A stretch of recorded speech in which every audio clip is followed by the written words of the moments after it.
அஸ்ஸலாமு அலைக்கும் வரஹ்மத்துல்லாஹி வபரகாத்துஹு. எல்லாம் நலமாக இருக்கிறீங்களா? இன்றைக்கி ஒரு செய்தியை தெரிஞ்சுக்கலாம். அது என்னன்னு சொன்னால், அதாவது வீட்டில் எப்படி அனுமதி வாங்கி வரணும் அப்படிங்கிறத பாருங்கள். அல்லாஹ் இது நமக்கு அழகிய முறையில் கற்றுக் கொடுக்குறாங்க. ஒரு தடவை இது மாதிரி ஒருத்தர் நான் வீட்டுக்குள்ளே உள்ளே வரலாமா அப்படின்னு கேட்குறாரு.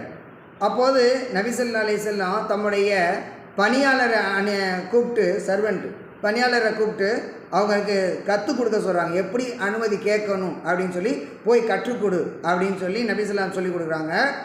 ஃபகுல்லஹு ஃபகுல் அஸ்ஸலாமு அலைக்கும் அத்குலு ஃபசமியஹு ரஜுல் ஃபகால அஸ்ஸலாமு அலைக்கும் அத்குலு ஃபஅதீன லஹு நபி ஸல்லல்லாஹு அலைஹி வஸல்லம் வதகல.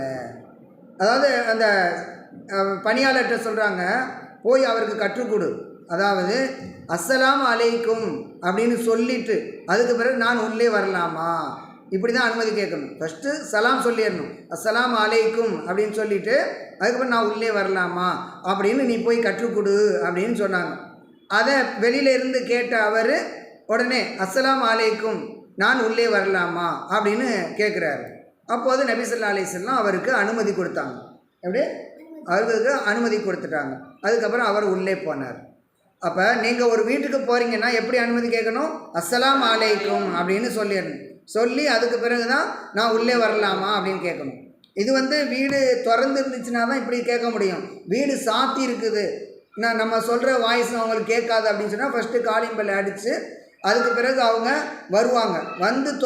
திறக்கும் போது நம்ம சலாம் சொல்லிடணும், அஸ்ஸலாமு அலைக்கும் சொல்லிட்டு நான் உள்ளே வரலாமா அப்படின்னு கேட்கணும்.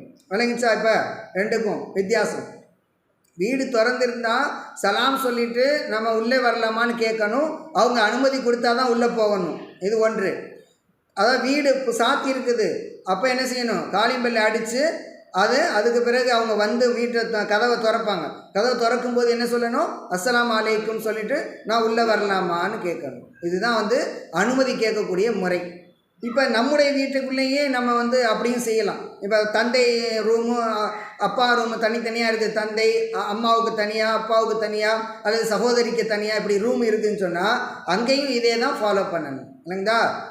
ஓகே, இந்த பயனுள்ள செய்தியை உங்களுடைய நண்பர்கள், உறவினர்கள் எல்லாருக்கும் ஷேர் பண்ணுங்கள். இன்ஷா அல்லாஹ் மற்றொரு நாள் மற்றொரு ஹதீஸில் நம்ம சந்திப்போம். அஸ்ஸலாமு அலைக்கும் வரஹ்மத்துல்லாஹி வபரகாத்துஹு.